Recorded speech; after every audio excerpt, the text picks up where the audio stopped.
Good morning, all. I'm Thambu. I'm a physician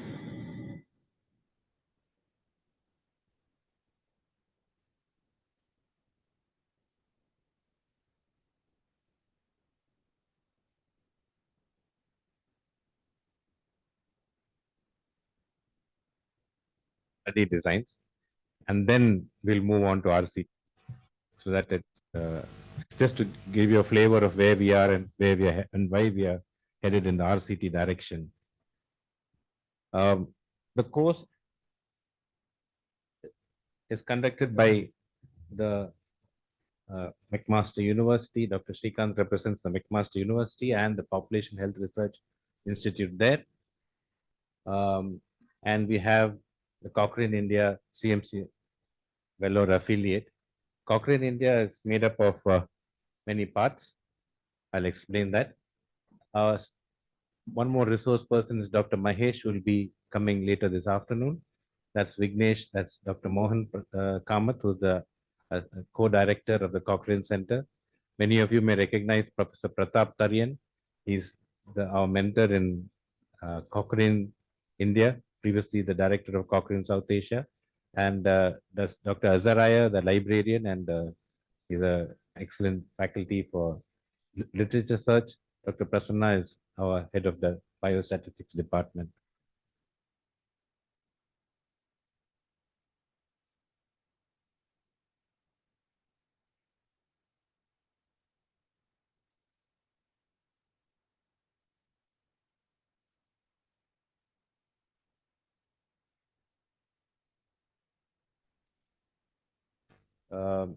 CMC Vellore is more than 100 years old, and this is our web portal if you're interested to have a look. And that is our founder, Dr. Ida Scudder. We have many campuses currently. Where we are currently located is called the Bagayam campus. It's beautiful to walk about. So if you have some time early morning, have a walk in the campus nearby. It's very nice to see. Um, and then we have campuses in Ranipet, in a place called Chittoor, and also the Stem Cell Center. So, and we have many branches. We have medicine, we have allied health, nursing, physiotherapy, occupational, and we have administrative services as well. I would like to acknowledge Professor Jay Seelan. Really, I learned everything in EPI from him and Dr. Srikanth. I've been attending these workshops, and if you do the same thing many times, even somebody without much skill can become an expert. So I would put myself in that bracket. Dr. Abraham Pidikale is one more mentor. Professor J.P. Mulial, Dr. Pratap, Dr. Prasanna, Dr. Satish, and Vignesh. These are people who have helped a lot. I also would like to encourage you, if you're interested to learn some more, there is a free online course called Introduction to Principles and Practice of Clinical Research, IPPCR by the NIH, which you can register also and try this course. So with that, we'll move on to study designs. What I'm going to talk about in the next half an hour, different types of questions, different types of study designs. So I'm going to give you a flavor of these different kinds of questions and study designs.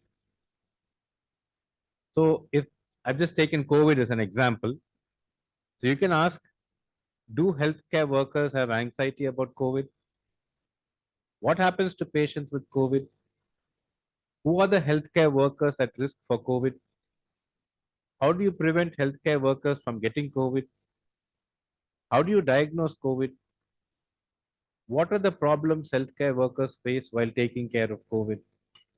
What are the healthcare costs of COVID? So I'm just saying on a particular topic, you can ask the question in many different ways. So as you, for some of you, this will be very basic, but for some of you, this may just be, okay, maybe I don't want to do an RCT, but you always start with the question. So research always begins with the question you ask.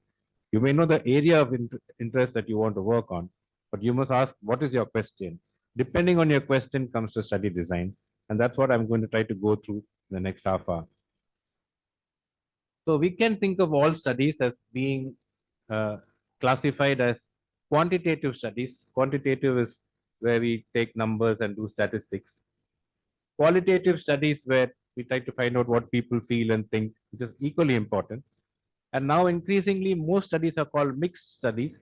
There are many designs called mixed methods. So I'm not saying this is the only definition of mixed, but one common definition of mixed studies are where you have a quantitative component as well as qualitative component, and then that's called a mixed method study.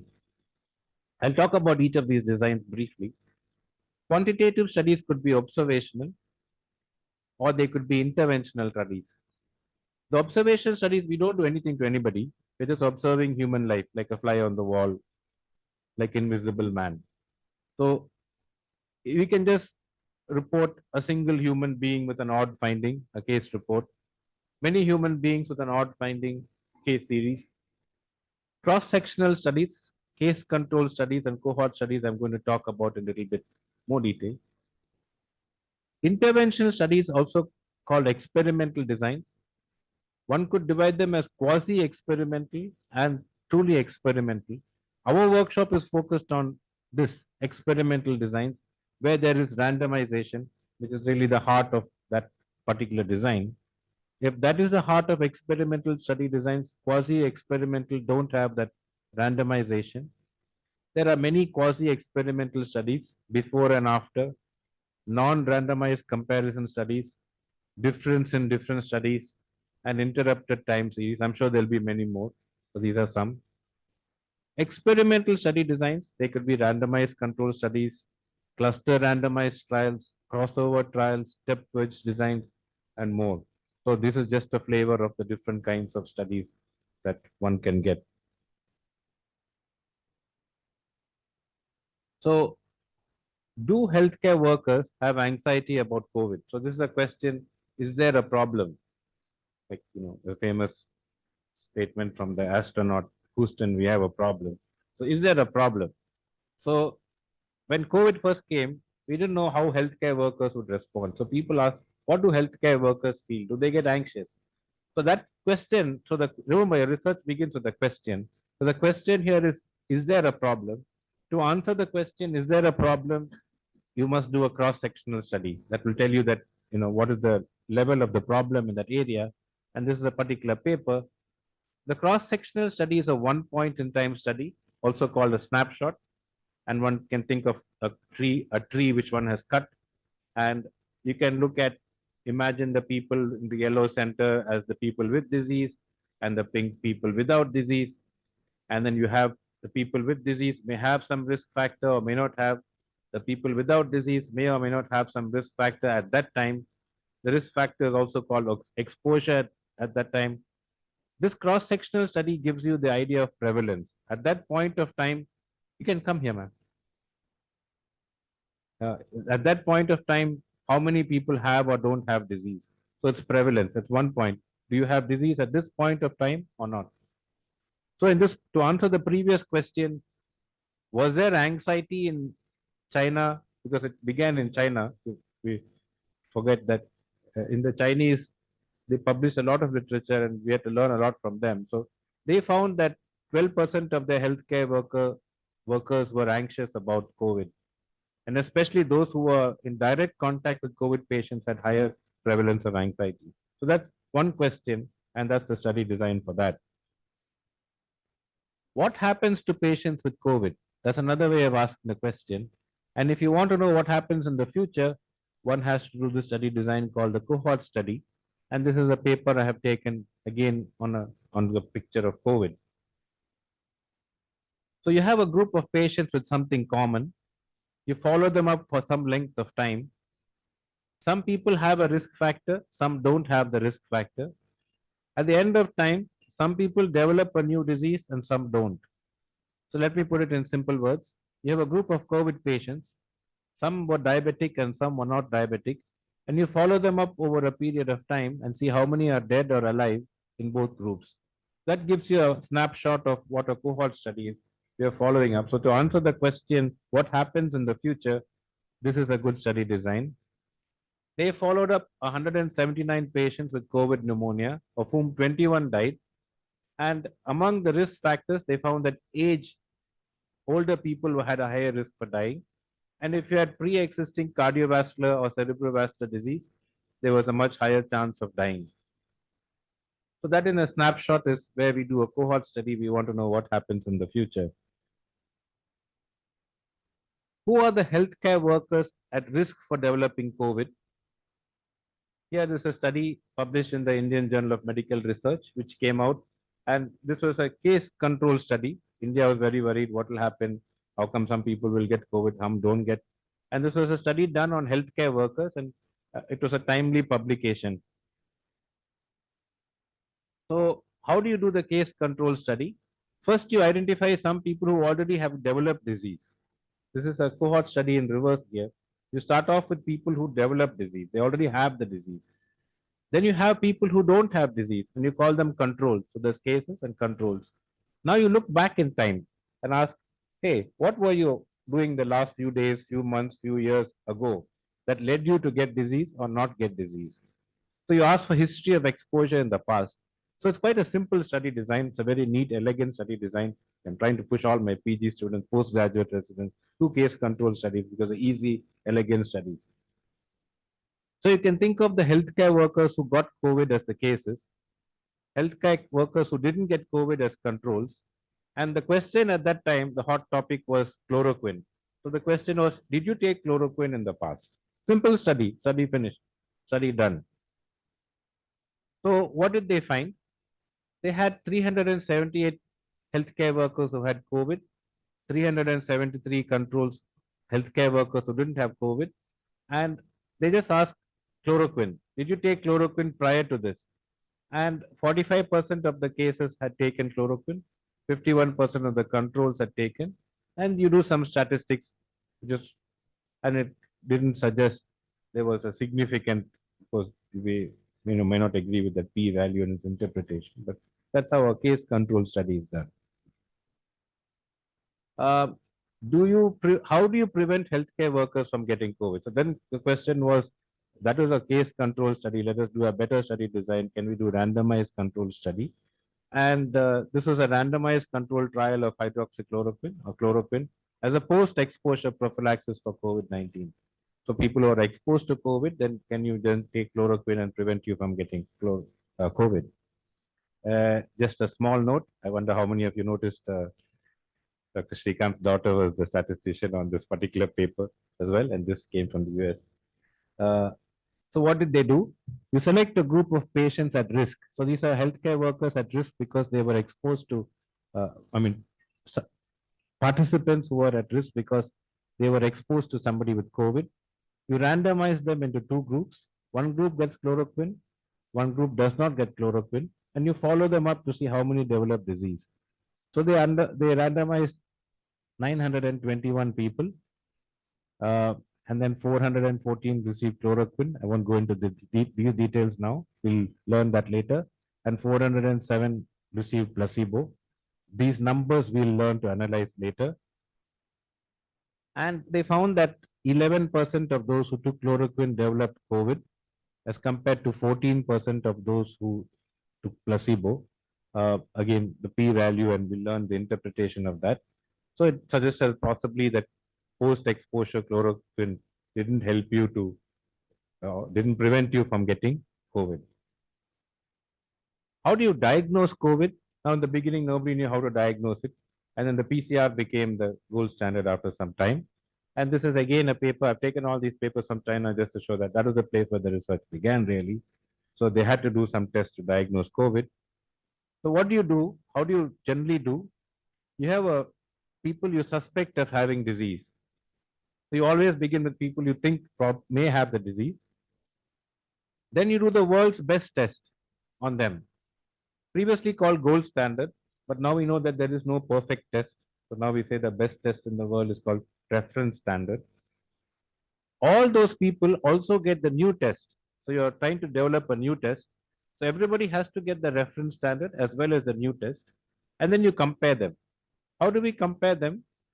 Gold positive means the gold standard test was positive or the reference standard was positive. Gold negative means the gold standard test or the reference standard test was negative. When we say gold positive, then we take it in research as disease positive. Now we know that's not 100% true, but generally that means disease. And gold negative is people without disease. Then you have your new test, which is done, and the new test could be positive or negative. That leads us to four possible probabilities. If both are positive, we call it a true positive. If both are negative, we say it's a true negative. If your new test is positive, but the gold standard is negative, we say your new test is a false positive because patients really didn't have disease, but you picked it up. If the gold standard is positive, but your new test is negative, we say it's a false negative new test. So that's in a nutshell a diagnostic study. Then we come to some numbers: sensitivity, specificity, positive predictive value, negative predictive value. I'll explain only two: sensitivity and specificity. Sensitivity and specificity go up and down like this way, vertically. So among the people who had disease, who are gold standard positive, that is this true positive plus false negative, that's the denominator. Among all the people in this column, how many were true positive, or the true percentage, the proportion who are true positive among all of these? That is sensitivity. Specificity is among all those who are gold standard negative, what is the proportion who are true negative? So the true negative divided by the true negative plus false positive. The positive and negative predictive value go horizontally, and you can figure it's quite simple to understand the interpretation of that. Both these all four numbers should be close to 100%. Again, there's no test in the world where you fell all 400%. If you do it, just take it with a pinch of salt. Like, is it really true, or did somebody make some mistake along the way? So, in this particular study, which I showed you 2 slides earlier, this one, antibody responses to COVID, they wanted to know that, this PCR test is quite difficult. Can we do the antibody test instead? They found the antibody test had a sensitivity of 93%, a specificity of 99%. Unfortunately, this 93 and 99% only worked if the antibody test was done 2 weeks after fever started. After 2 weeks, the patient either died or recovered. So there's no point in doing a diagnostic test after literally after the cart has left, so or the horse has bolted. So it was a good test, but it was not really useful when you want to diagnose somebody. Next, what are the problems healthcare workers face while taking care of COVID? So as you can imagine from the question, what are the problems? How are you feeling? These are not studies which we are traditionally used to. It's qualitative studies. So this is a qualitative study of the experience of caregivers. We don't know what they experience. We can assume you must be anxious, you must be happy, you must be proud. We don't know what they feel. So we are exploring. Some of us have done those studies. So qualitative studies, we're trying to understand the world around us. We don't have a hypothesis. I mean, we can't go completely blind, but we don't clearly know what people think. At the end of asking people what they think, then we have a hypothesis. So the hypothesis comes out of the study. All the studies we are learning, randomized control studies especially, you have to have a hypothesis going into the study. What do you think is likely to happen? Here we generally don't go in with that. There's no sample size, there's no fixed sample size rather. And at the end of the study, various themes emerge or sort of ideas emerge from the study. So couple of ways people do qualitative studies. One is in-depth interviews of people, a 1 hour interview. Sometimes you watch on television, deep interviews. Focus group discussions. We get a group of people who are healthcare workers looking after COVID and ask them, all of you sit together, and there are some group dynamics in that. We can do questionnaires which the researcher administers or the patient fills themselves up. Or you can go and live with people with a condition. What do tribals feel? Go and live in the tribal population for a year. Then you'll understand from their perspective what are really they feel. So that's a different kind of thing. Or some people also analyze news media, TV, and then from that you can judge what's happening in a country or a place. What are the general feelings of people? So these are just a snapshot of some of the qualitative studies. So what did they do? They took 20 nurses who took care of COVID, and they did face-to-face interviews, or because of COVID restrictions, telephone interviews. And after talking to these 20 nurses, each one for probably around an hour, they came to 4 themes. One was negative emotions, self-coping styles, growth under pressure, and positive emotions. So these were the major themes. So now you might think, hey, what is that? Is that really research? I felt bad, I felt sad. But that was the major themes which emerged. So what does the data look like? How do you present the data of a qualitative study? I'll just take you through one. Okay, so remember that there were four themes which emerged. One of them was negative emotions. What data led them to think that negative emotion was a major part of it? So when you present negative emotions as a theme, the data is actually what patients said or the participants said. Research, you should now call them participants. That's the correct word. What did they say? You have to quote exactly verbatim. You have to record what they say and give it. So one of the nurses said, when wearing protective clothing for a long time, I have headaches, chest tightness, and palpitations. The surgical mask strap pinches my ear. When I take off my protective clothing, my whole body is sweaty and I feel like I'm going to collapse.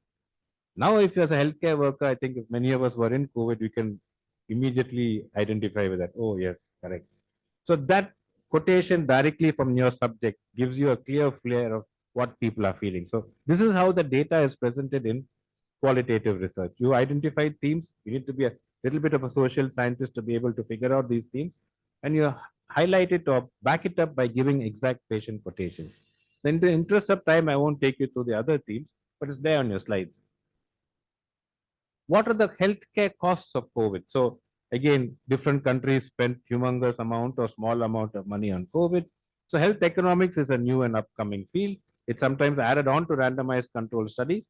Sometimes it is done separately from randomized control studies as modeling experiments and stuff like that. So this is a paper I've taken on from BMC Research Notes. It's published from India, and they looked at the healthcare costs. Again, I'm giving you a 1 minute snapshot of what is a huge field by itself. You can look at costs in different ways. Direct medical costs, we all have gone to a doctor, tests, which are a huge part of care nowadays, medicines, bed charges, doctor's fee, nurse's fee. All these are you have to pay directly to the healthcare system. If you're going in for an admission, you have to pay for food, your stay, your transport, communication. These are direct non-medical costs, but you're going to land up paying them anyway. Indirect costs, I put it as wages loss. It's really what the society loses from your contribution to society at that time. And how do you capture that societal loss from your being there? That is your wages lost. Why did I say it's not exactly wages lost? Then a housewife, they don't earn anything. So then there's no loss to society. Or a retired person, they don't earn anything. There's no loss to society. So it's not exactly captured by wages loss, but most people take wages loss as an indirect measure of indirect cost. Unmeasured costs are like suffering, pain. But now you can measure them with quality of life measures and other measures of pain and suffering. So you can capture that as a cost as well. So if we say the benefit, why do we why do we take a blood pressure medicine? Because it'll do some good for me. That good is called a benefit. The outcome of the expense we put in healthcare is called the benefit. If that benefit is in terms of medical units, for example, blood pressure, if I take 5 milligram of amlodipine, my blood pressure will come down by 3 millimeters. So the 3 millimeter reduction in blood pressure is called effectiveness. If I say that in terms of money, what does a 3 millimeter reduction in blood pressure translate? That's equal to 1 lakh rupees. I mean, you may argue, how does that 3 millimeter blood pressure equal to? But there is a ways of translating the benefits of health into money. Then that's called a benefit. So if it's in clinical terms, we say effectiveness. If we say the outcome is in terms, if we convert this effectiveness into money, we say benefit. We can also convert this effectiveness into a quality of life, one quality adjusted life year. Again, we don't have the time to go into that, but you can say that if I put so much money, how much quality life I'll get out of it. Then we say that outcome is a utility. So we can do cost effectiveness studies, cost benefit studies, cost utility studies. So the input is cost, the output is talked of as one of these three general ways. So suppose you have two treatments, cost of treatment A, cost of treatment B, the effect of treatment A, and the effect of treatment B. Then we can do a simple calculation. We can look at the difference between cost of treatment A and B and divide that by the difference in the effectiveness of A and B. And then we call that incremental cost effectiveness. If I have to spend so much more money, how much more benefit will I get? So I'm just putting in a simple snapshot. This is the basic fundamental of health economic studies. Of course, there's so many ways to publish it. When they looked at the healthcare costs of COVID in India, they said that public hospitals accounted for 69% of hospitalization for COVID. So it was a change in behavior in India. Before that, public hospitals were less than private hospitals, but in COVID, 69%. Out of hospital expenditure or out of pocket expenditure. If you went to a public hospital, you spent about 4,800 rupees. If you went to a private hospital, you'll end up paying 1,70,000 rupees. So that was a clear reflection of the kind of cost that you're going to bear depending on where you land up for. So a catastrophic health expenditure is when if you spend so much money on one admission, the rest of the family and you suffer tremendously. In simple English, it leads to bad consequences for you and your family. Essentially, you will come one rung down in poverty, closer to poverty. So 3% of patients who are admitted in public hospitals had a catastrophic expense. Whereas if you went to a private hospital, nearly 60% of patients who went to private hospital, the expenditure was catastrophic for them and for their family. So this gives you a flavor of that economics is also important in healthcare. Now that's a little bit about observational studies. I've got 3 minutes left. I'm going to talk about interrupted time series, a few more study designs. It may not be ethically possible or practical to do a randomized control study. One option is called interrupted time series or ITS. There are generally 2 time periods and the groups are separated in time by an interruption. I'll explain what that interruption is. So you have a pre-intervention, some data, outcome of some disease before the intervention, and then you have an outcome of the disease after the intervention. What you hope to show is that the intervention has changed the slope of the outcome. So the outcome of death, let us say mortality was steadily increasing in some disease. You gave an intervention and the mortality rate tended to come down. So you have counterfactual data. What would have happened if the intervention didn't happen? That's a line going up. And then you have data from your actual after the intervention. You know the intervention happened here, and you know this is what actually happened.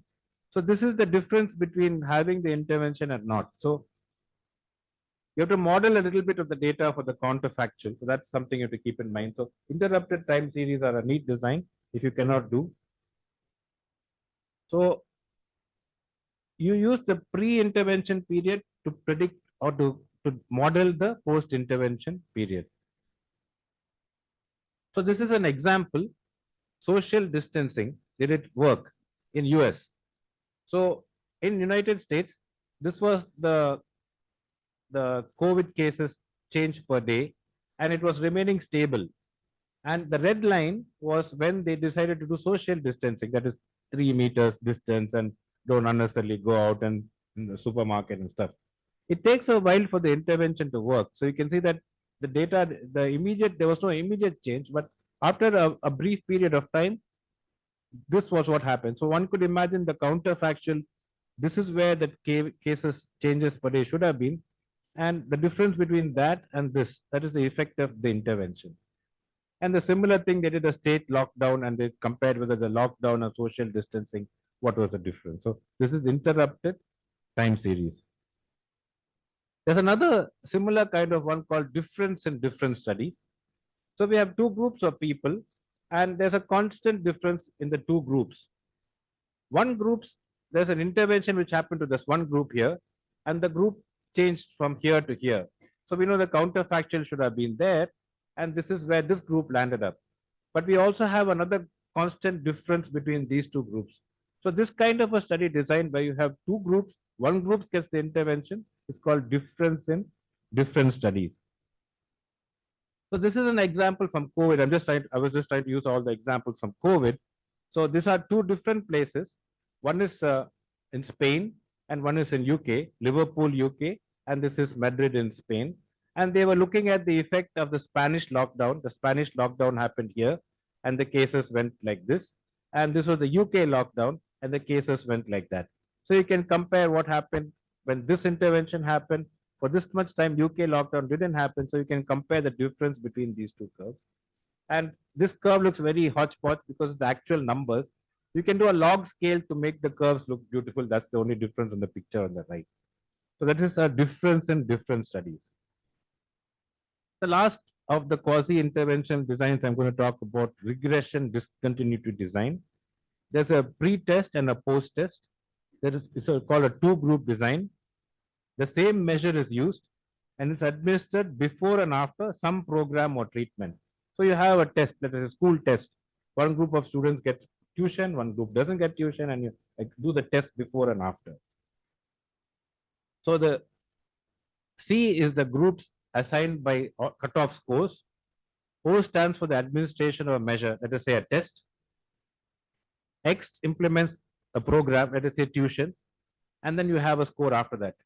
Each group is described in a single line, that is from here, i.e. the program group on top, control group in the bottom. So this group didn't have the intervention, regression, discontinuity.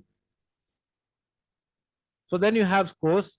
So this is the pre-score and then the post-score, and this is called the regression line, and this is the cutoff. So you can see that in the treatment group, this were the scores, and this is the treatment, this is a control group scores. So you can see that the treatment group is going here, and there's a discontinuity in the line.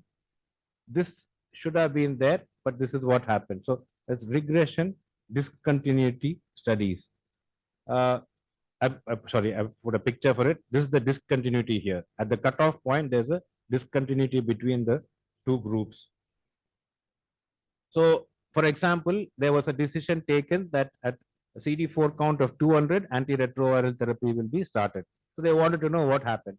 And clearly you can see that this is the number of people on ART less than 200, more than 200. So there was regression discontinuity. A similar example in COVID, just to give the COVID story, people asked, does BCG vaccination help to reduce COVID? And they found that there was no difference in the COVID cases, even despite the prevalence of the BCG vaccination. So they concluded that probably BCG vaccination did not have an effect on COVID-19. So to summarize, cross-sectional studies, cheap and easy. One time, how many people wear spectacles? Put up your hand. Oh, there are 70 participants. 25 have spectacles. That's the prevalence of spectacles now.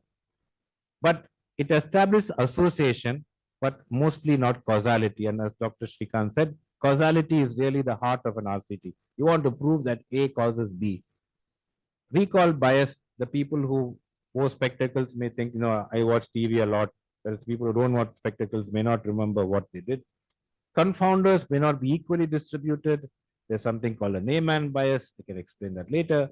And group sizes, we don't know how many people had specs, how many don't have specs. They won't be equal. So that's one problem with the cross-sectional design. Case control studies, the advantages are quick and cheap. As I said, very good for postgraduate research. Cases already have happened. You don't have to chase them. They're already there. Controls are people without disease. You just have to ask what happened in the past, which is also free. You don't have to spend any money on them. So cheap and easy. If they're rare diseases, please think of case control studies. They're ideal for that. And fewer subjects than a cross-section study. We really have to worry about the exposure status, what happened in the past. That is again recall bias. There are plenty of confounders. Finding a group of people sometimes is difficult. The people with cases may be easier than sometimes finding a good control. That control selection is a problem. And there are many biases to case control studies. Potential is recall bias and selection bias. Selecting cases and controls can lead to a lot of bias. So selection bias is a word that you must get used to.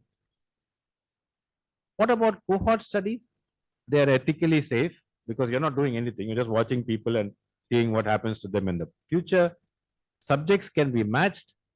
You can establish timing. That means I was exposed to diabetes first and then only I died. Or I exposed to alcohol, then only I got heart disease later on. So we can expose, the timing can be done. Eligibility criteria in our hands. Whom we are following up and whom we are not, it's in our hands. And it's slightly cheaper than doing an RCT and administratively easier because there's so many loopholes or so many things in running an RCT which you don't have to do. Control selection, people who are not exposed to something may be difficult. There may be hidden confounders, and this is a big problem, the word confounders, which we don't measure sometimes in cohort studies. Blinding is difficult because everybody knows who took what. I know that I took vaccine and you know you didn't take vaccine. The doctor knows who took what. So it's usually unblinded. There's no randomization. And for rare disease like pancreatic cancer, you have to follow up people for 100 years. So by the time the researcher may be dead before the outcome of the study has happened.